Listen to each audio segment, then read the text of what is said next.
my YouTube channel ND Tutorial. This is Nusrat and I'm teaching you Maths of NCERT class 8. So I present here with very interesting chapter, that is data handling. आज मैं बहुत ही interesting chapter पढ़ाने वाली हूँ, data handling.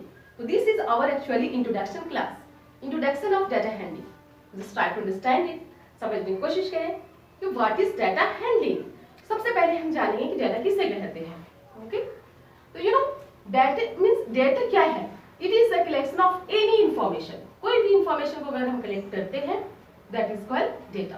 For example आपके test में कितने marks आते हैं साइंस मैथ्स अदर सब्जेक्ट में, वो भी एक तरह के डेटा है. ओके, तो you no first of all right the definition of data. What is it? It is a collection of any information. Okay, a collection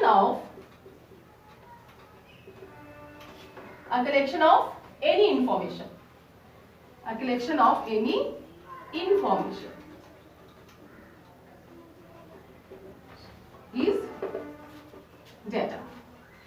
इसे हम डेटा कहते हैं.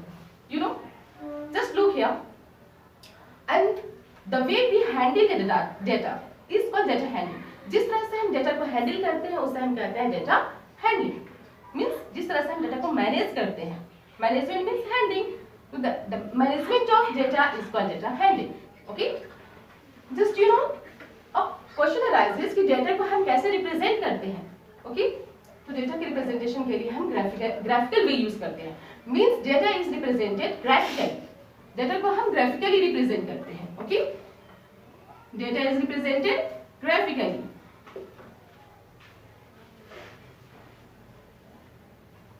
कैसे रिप्रेजेंट करते हैं? Graphically. Just look here. Graphical. Just learn here how many types of graphs are there. Graphs कितने तरह के होते हैं? So types of graph. Getting it? Types of graphs. Graph कितने तरह के होते हैं? Okay, then there are actually in this chapter, okay, we have to study about four graphs. Okay, first is bar graph. Second is double bar graph. Double bar graph. Third is histogram. Histogram. And the fourth one is pie chart. Pie chart. Got it? Just look here.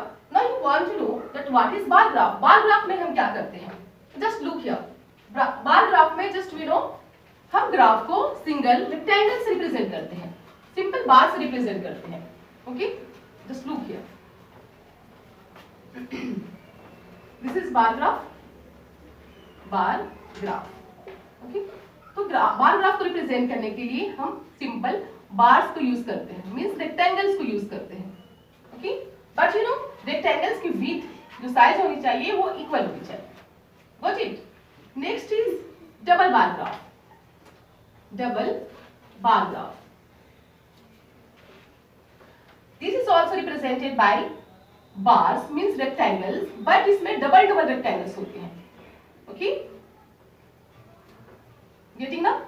और इसमें comparison between two sets of data. दो data के sets के बीच में comparison होती है. For example science है.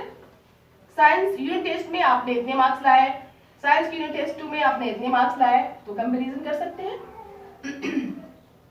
Next is histogram. Histogram. In histogram you know histogram में हम बार्स के बीच में गैप नहीं रखते. There is no gaps between the bars. Means rectangles के बीच में गैप नहीं होती. सिंपली हम यहाँ पे किंग डालते हैं और उसके बाद you know like this we draw. Okay, means जो बार्स हमारे होते हैं उनके बीच में गैपिंग नहीं होती. ओके, ये ग्रुप डेटा के लिए करते हैं जिसमें ग्रुपिंग होती है 0 to 5, 5 to 10 like this. This is done for group data. Now next is pie chart. अब हम फिश करेंगे पाई चार्ट. पाई चार्ट कैसे करते हैं? You know this is pie chart. Pie chart.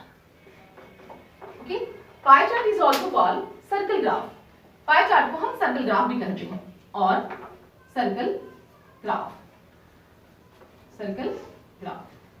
Okay, तो you know circle graph pie chart को denote करने के लिए हम सेक्टर्स यूज करते हैं, sectors of circle.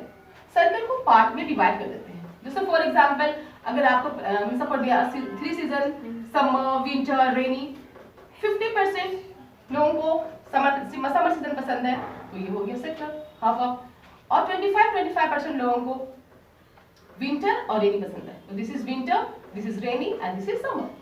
Got it? Now next is frequency. Frequency बहुत इंपॉर्टेंट है इस चैप्टर के लिए, so try to understand frequency. Frequency किसे कहते हैं? Okay, what is frequency? Frequency, frequency, okay, then this is the number of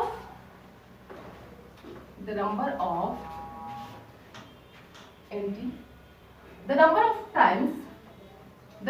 times an entry या any entry occur, okay, is called frequency। Okay, कितने बार कोई entry जो होती है किसी डेटा में, किसी इंफॉर्मेशन में आती है या डाला जाता है, that is called frequency. For example 10 marks के आपके टेस्ट होते हैं, ओके, 5 और 6 सब्जेक्ट के। फॉर एग्जांपल साइंस में आपके हैं 7, मैथ्स में 8, इंग्लिश में 8, उर्दू में 8, एसएसटी में 5 आउट ऑफ 10। इन सभी 10 मार्क्स में से हैं। Out of 10 we have got, आपने साइंस में 7, मैथ्स में 8, इंग्लिश में 8, उर्दू में 8, ओके, एसएसटी में 5 and in Sanskrit you have got 4, okay. तो जस्ट लुक हियर कि व्हाट इज फ्रीक्वेंसी है, यहाँ पे फ्रीक्वेंसी क्या है, कौन सा ऐसी एंट्री है जो बार बार रिपीट हो रही है, which is coming again and again, बार बार आ रहा है, then actually that is 8, that number is 8। so the frequency of this information, this data is 8। got it? okay, so these are the topics which are very important, okay, of this chapter। okay, I will teach you in the next chapter, okay, the exercises of data handling। so for today, okay, this is over, so be safe, be tuned, I will meet you in my next video।